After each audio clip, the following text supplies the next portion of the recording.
All right, let's talk college golf. If you're a young golfer and you've got dreams of playing on a college team, you are in exactly the right place. We're going to break down the entire recruiting process and basically draw you a map for your journey to the fairway. So you're thinking about this whole process, contacting coaches, building a resume, try to figure out all the rules. Does it feel like a lot? Yeah, trust me, you are not alone. It's a really complex process, but we're going to take it step by step and make it all make sense. At its heart, what are we really talking about? College golf recruiting is just the official way that talented high school golfers, players like you, connect with college coaches who are trying to build the best teams possible. It is all about finding that perfect fit. Okay, so to get our arms around this, here's our game plan for today. We're going to talk about how to start your journey, what the whole college golf landscape looks like. We'll dive deep into the NCAA divisions, explore other great options like the NAIA and JUCO, and then pull it all together into your personal path to success. Right, let's get into it. A lot of people think college golf is just those big name schools you see on TV every weekend. But the reality, it's so much bigger than that, and it is absolutely packed with opportunities. The whole world of college sports is basically run by these three main organizations. You've got the NCAA, which is the one everybody knows, then there's the NAIA, and finally the NJCAA, which you'll almost always hear people call JUCO. Each one has its own vibe, its own rules, and its own set of opportunities. Now, I want you to just look at this number for a second.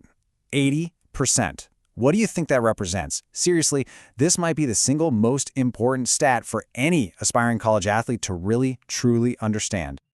So what's that 80% all about? It's this. A huge 80% of all college athletes play in divisions outside of NCAA Division I. Think about that.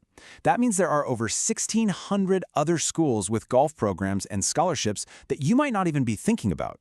The road to college golf is way, way wider than you think. Okay, let's start with the biggest player in the game, the NCAA. It's the largest association by far, and it's split into three very different divisions. And when I say different, I mean they each have a totally unique philosophy. This table really breaks it down. Division I, that's the top tier. Golf can feel like your full-time job. We're talking intense practice, a ton of travel. Now, Division II, this is such a sweet spot for so many athletes. You still get athletic scholarships, the competition is super high, but there's a much better balance with academics and just being a college student. And then you have Division III. Here, academics are king. Now, you'll see no athletic scholarships, but don't let that fool you. If you're a strong student, you can get huge academic aid packages that make it an incredible option for playing top-level golf while getting a world-class education. And speaking of D1, there is a massive change coming for men's golf you have to know about. Starting in the 2025-26 season, the number of scholarships per team is literally doubling, from 4.5 all the way up to 9. But, and this is a big but, they're also adding a strict roster cap of 9 players. So what does that mean for you? It means more opportunities for full scholarships, but it also means the competition for those few spots on the team is going to be fiercer than ever. Okay, so let's look beyond the NCAA for a minute.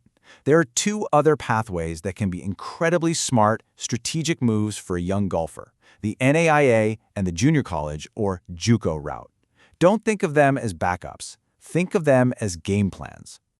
The NAIA is a fantastic option. You've got about 250 schools in the mix, and check this out, about 90% of them offer athletic scholarships.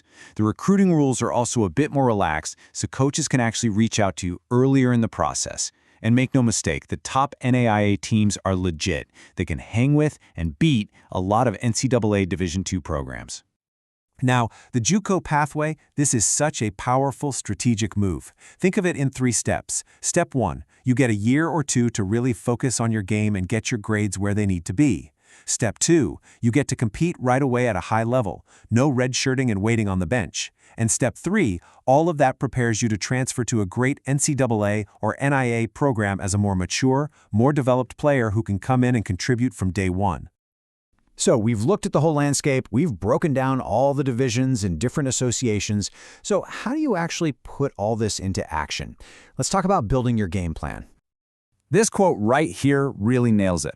Recruiting is about so much more than just your scoring average. Coaches aren't just recruiting a golfer, they're recruiting a whole person. They want to see that you're organized, that you're driven to get better both on the course and in the classroom, and that you can communicate like a professional. All right, let's boil this all down to the essentials. First, look beyond Division 1. There are amazing opportunities everywhere. Second, really understand the differences in rules and money between the divisions. Third, you have to be proactive. Coaches have small budgets. They are not going to magically find you. Fourth, remember that your grades and your character are just as important as your handicap. And finally, stay organized and communicate well. This is your journey, so you've got to take ownership of it. In the end, after you've looked at all these different paths, from a top D1 program to the NAIA to the JUCO route, it all comes down to this one simple question. This isn't about finding the best school out there. It's about finding the absolute best fit for you, academically, athletically, and personally. So, what's your journey going to look like?